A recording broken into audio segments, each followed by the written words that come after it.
We're working on foundational software on interacting in spatial spaces. And we're also working on generative AI, starting on a beachhead in legal tech. And so my background is in high-stakes patent litigation. After Georgetown Law, I practiced in Silicon Valley with a range of different clients and industries, all the way from smartphones and X-ray devices to biotechnology. And I bit the Gen AI bug, decided to focus on what are the ways we can make litigation faster, better, and cheaper. And so we're working on a very niche application in something called patent claim charts. And I'm sorry to bore you all with a description of what a patent is, but a patent has a specification and claims. And in patent litigation, the defendant and the plaintiff trade these charts between each other over and over throughout the course of the case. And so they refine their contentions, and this is a very costly, expensive effort.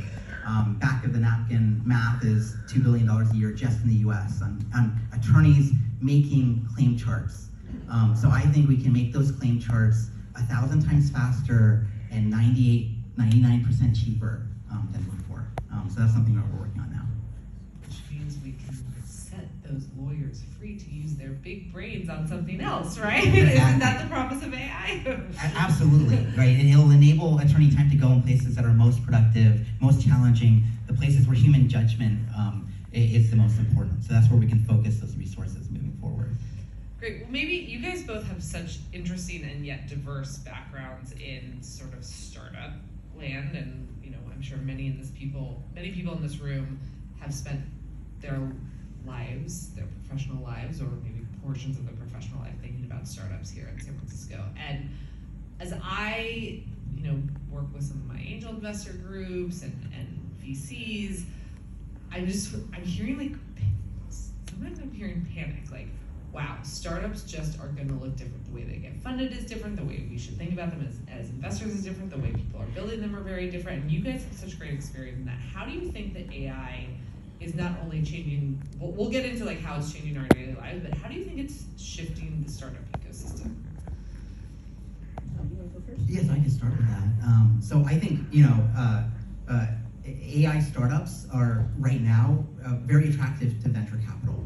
We're seeing a huge proportion of venture capital flow into AI startups. I think that's one big distinction right now is if you're an AI startup, it's a good time to secure capital.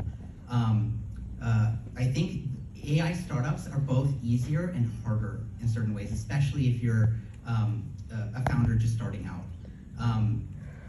They're easier in the sense that you have these amazing tools by Anthropic, OpenAI, Google, that can really help you learn and get a company off the ground, from code generation to marketing, to even how do I incorporate a company. All of these things are simpler and easier for a founder to do. So in that sense, they're easier. In another sense, an AI startup is harder in that the technology stack is more difficult. You'll need additional expertise on actually applying these foundational models to, say, the app that you're developing. So instead of just a normal app, you'll need an additional expertise in how to actually use foundational models in those apps. So I think AI in startups can be both easier and harder.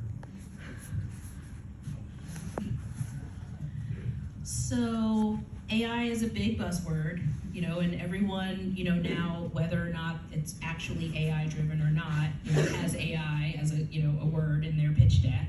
That said, how is it changing the ecosystem? AI is everywhere. AI is in everything. There is no startup at this point that isn't in some way AI driven. I was gonna say, what is the definition of an AI startup versus a non-AI startup? Exactly. I think that also people don't necessarily, and again, this is a sophisticated audience. I know most of you know that AI has been with us for a long time now, actually. Classifier AI, when you are shopping and Amazon says, oh, you bought this thing, I bet you'd also like this thing. That kind of AI has been with us, or in supply chain management, and Walmart, uses AI. They've had that for some time now. That has been going on for at least 10 to 15 years. What's new is generative AI. and the ability for someone to actually use tools like Claude, which is awesome. I love it for writing. We thank you for doing You're that. welcome. You're welcome. Shout out to Claude. You know, what's new is that you can use AI to then, you know, build your AI-driven startup. And I think, again, there's nothing that won't in some way be using AI, you know, within, you know, their startup. It's just how. How are you using AI to enhance, you know, the productivity, you know, the delivery, what have you, of your startup? Do you think it shifts the framework by which investors should be thinking about what companies or founders are investing in?